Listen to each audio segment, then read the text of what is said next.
LDF കൊണ്ടുവന്ന അവിശ്വാസ പ്രമേയം BJP പിന്തുണയോടെ പാസ്സായതോടെ വെമ്പായം പഞ്ചായത്ത് ഭരണം UDFന് നഷ്ടമായി. പ്രസിഡന്റ് ബീന ജയനും വൈസ് പ്രസിഡന്റ് S ജഗന്നാഥപിള്ളയ്ക്കുമെതിരെ LDF മൂന്നാം വട്ടം കൊണ്ടുവന്ന അവിശ്വാസ പ്രമേയമാണ് 3 BJP അംഗങ്ങളുടെ പിന്തുണയോടെ പാസ്സായത്. മുൻപ് 2 വട്ടം അവിശ്വാസ പ്രമേയം വന്നപ്പോഴും വിട്ടുനിന്ന BJP ഇത്തവണ LDFനൊപ്പം ചേരുകയായിരുന്നു. 21 അംഗ ഭരണസമിതിയിൽ LDF 9, UDF 8, BJP 3, SDPI 1 എന്നിങ്ങനെയാണ് കക്ഷിനില.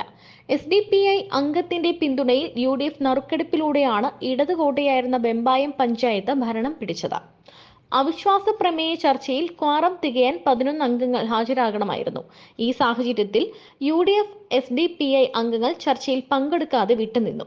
എന്നാൽ LDFിലെ 9 അംഗങ്ങൾക്കൊപ്പം 3 BJP അംഗങ്ങളും കൈകോർത്തതോടെ UDFന്റെ കണക്കുകൂട്ടലുകൾ പാളി. തുടർന്ന് LDF പ്രവർത്തകർ ആഹ്ലാദ പ്രകടനവും പിന്നാലെ UDF പ്രവർത്തകർ പ്രതിഷേധ പ്രകടനവും നടത്തി. പ്രശ്ന സാധ്യത കണക്കിലെടുത്ത് വൻ പോലീസ് സന്നാഹവും നിലയുറപ്പിച്ചിരുന്നു. 10 ദിവസത്തിനകം നോട്ടീസ് നൽകി പുതിയ പ്രസിഡന്റിനെയും വൈസ് പ്രസിഡന്റിനെയും തിരഞ്ഞെടുക്കുമെന്ന് നെടുമങ്ങാട് BDO സുരേഷ് കുമാർ പറഞ്ഞു.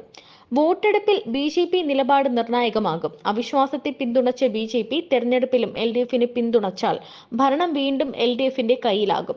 BJP തെരഞ്ഞെടുപ്പിൽ നിന്ന് വിട്ടുനിൽക്കുകയും SDPI UDFനുള്ള പിന്തുണ തുടരുകയും ചെയ്താൽ വീണ്ടും നറുക്കെടുപ്പിലൂടെ തീരുമാനിക്കേണ്ടി വരും. അപ്പോഴത്തെ സാഹചര്യം അനുസരിച്ച് തീരുമാനം എടുക്കും എന്നാണ് BJPയുടെ നിലപാട്.